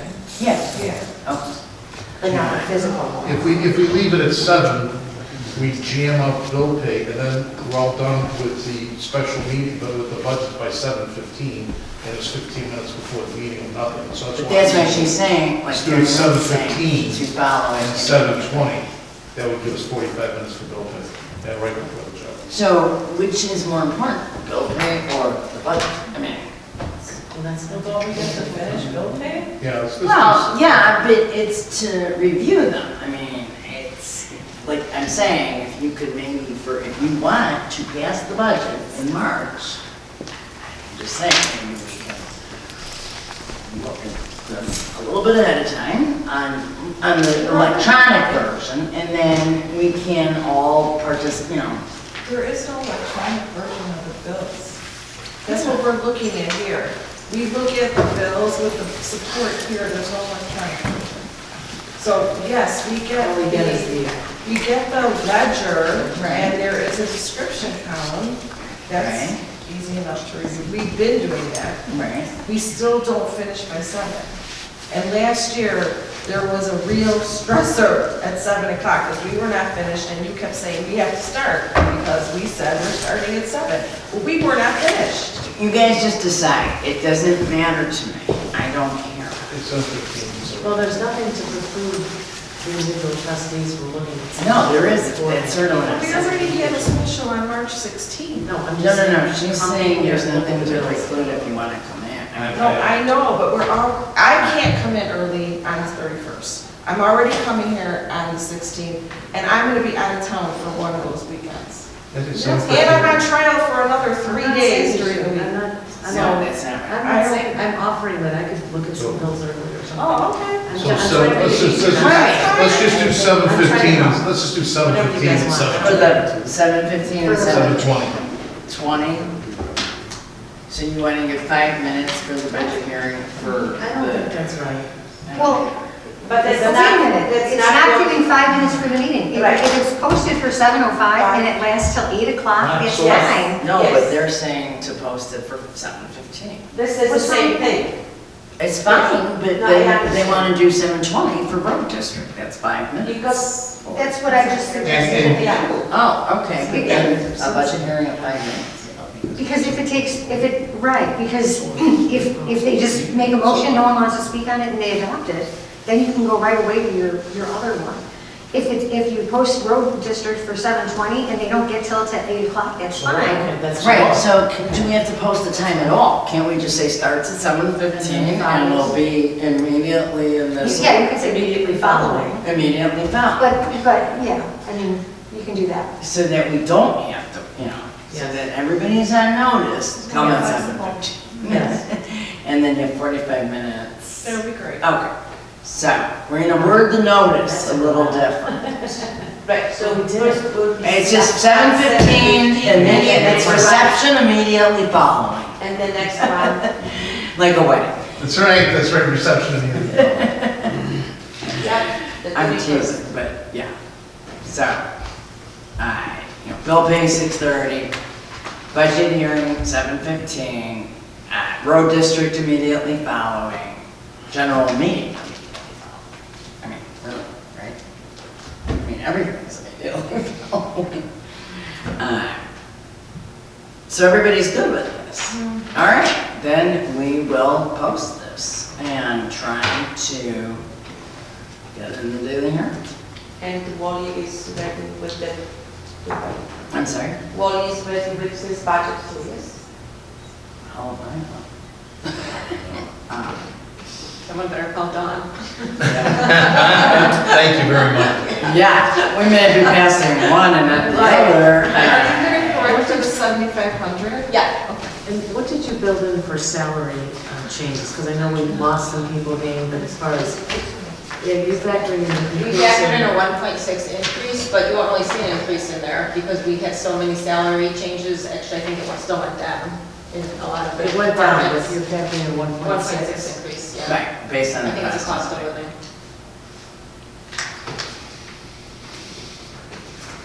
Which to me was acceptable because it went down. Okay, so I think we've reached a consensus on that. I'm gonna ask if, It went down to 1. I'm sorry, I'm sorry, when I did the Chicago one, we were doing salary study, we actually picked it up, it was like a 1%, not 1.6. I'm sorry, no, it was cost of living? Yes. Yeah, that's 1.6 this year. It just changed, it went up. It was 1. It went down, last year was 1.8. It went down to 1. If that's the case, then it'll be 1, but when we checked and we did the budget, it was 1.6. Yeah, and also determine what index, you have to use the consolidated Bureau of Right. Statistics index. So, it was 1.6. That's not bad. And that's what Chris told me, and that's what I was advised, and that's what we did. But in any event, again, that can be changed, although I think it's talking literally sentence, but I'm gonna ask that we waive officials' reports because of the weather. I like to do one. Well, then I guess we won't. Yes, I do. Official reports. Okay. Then I'll start with Clerk July. I'm sorry, with Assessor Moyle. I will have one report next time. I'm sorry. As to the weather. Okay, thanks, Tom. Clerk July. Nothing to add to my report. Okay, so my only thing was an announcement that there is a census meeting, which I've totally forgotten when it is. So I'll email the trustees and we've done an extraordinary amount of work to get all of this. So I want to compliment the board that we got through this, and that's it. And can I just ask a question, because you had this in your last supervisor's report? The township day is the 20th, but something else published said it was the 27th in this. Yeah, so which date is it? it's going to be the 27th because It is, it's not the 20th. yeah, well, Okay. they unfortunately picked Founder's Day weekend. Okay, And can you weekend. talk to that a little bit more? Oh, Because sure. It's very vague. Yeah, so Township Day is, there's actually 2, but the September one, they're not doing it. One was joy, one was tough. And so we're doing the top one, which is June, but it's not really, I mean, we can't do June 20th. Nobody could do it. So what we're going to do, and the senior department has taken on this task to organize it, and really going to be great, I think. So outside, this is to, better acquaint the people of the township with what we do, what we offer, and also a fun day.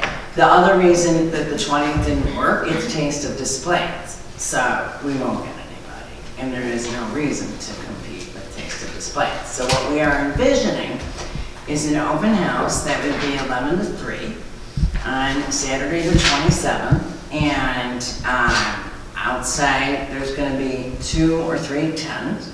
There are 3 food trucks, and there will be a band, and then there will be inside tables corresponding to every department, and we will be inviting our agencies to also have a table. We're also going to be seeking sponsors like we do with the garage sale.